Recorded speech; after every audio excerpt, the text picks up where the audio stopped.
dear guests, leaders of various organizations. When the Soviet Union collapsed, in the West there was a general sort of euphoria. You read articles about the end of history. In fact, the book was written about the end of history. There was an assumption that all those post-Soviet republics would now enter the journey towards democracy, rule of law, and free market states.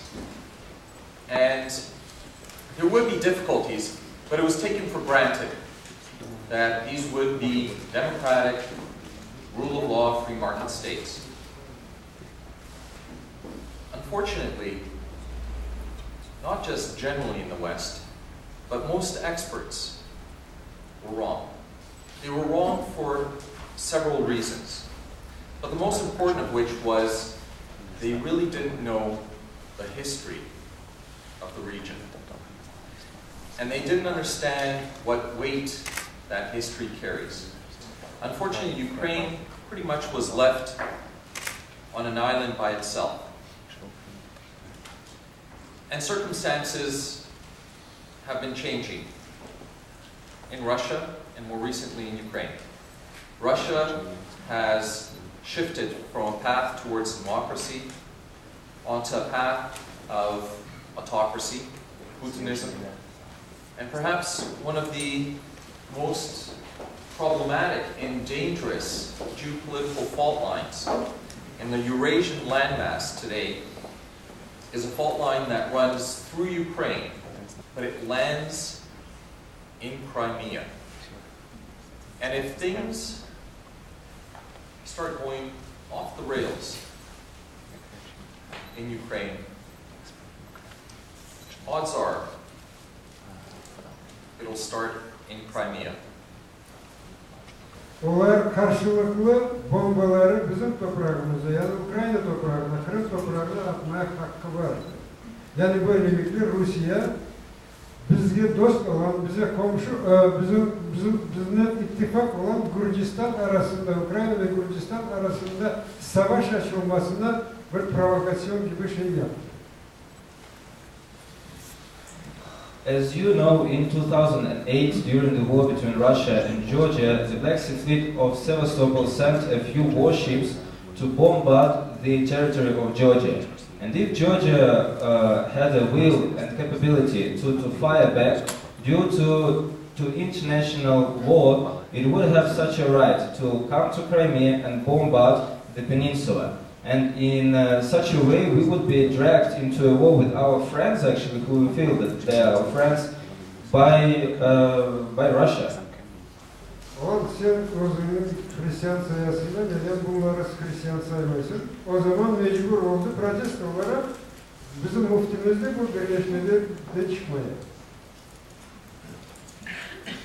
Now, according to the law of Ukraine, all religions are same and have same like rights. But in reality, it is not so. In Crimea, there have been hundreds of Moscow-controlled churches being built with the permission and with the financial support of this state. But us, the Crimean Tatars, we've been struggling for over 6 years to get a single land plot in Simferopol to build a mosque for our own money, but we have not been successful in this. Now, one more thing is that recently there was a call from the Moscow church to build an organization which would bring all the churches in Crimea onto one platform, which was called Peace Gift of the God. And all churches should have attended it, but then the Moscow church said that we will not accept those churches which are controlled by Kiev Patriarchate. Why? Because those are not true Christians. They split the religion. They do not have the power to speak on behalf of somebody, and they would not let them in. And our Mufti, which is a religious leader of Crimean Muslims, in solidarity with Kiev Patriarchate, stepped out of the organization, saying that this is not a proper treatment of inequality of all churches. Evet, aynı zaman Kiev Patriarkatına tabi olan Hristiyanlar da var ama onlar azınlık. Şimdi evet %13 olarak vatanlarına kayıtlıklarıyla Müslümanlar. Dinler arası çatışmalar yani gerginlikler yaratmak için de bazı güçler tarafından elbette çok provokatif çalışmalar yapılmaktadır. One more issue that I want to share some insight with you is the religious issue in Crimea. You might have guessed that the majority of Crimeans are Christian Orthodox, which depends on Moscow Patriarchate.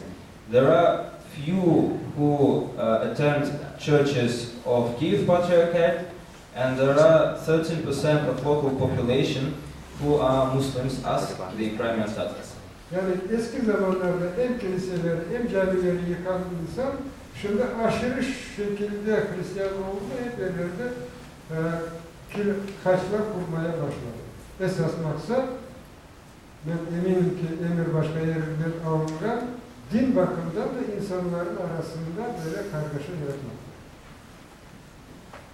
One more story which a few years ago broke out in Crimea was that there was an initiative of Moscow Church to establish crosses at entrances of all villages and cities in Crimea.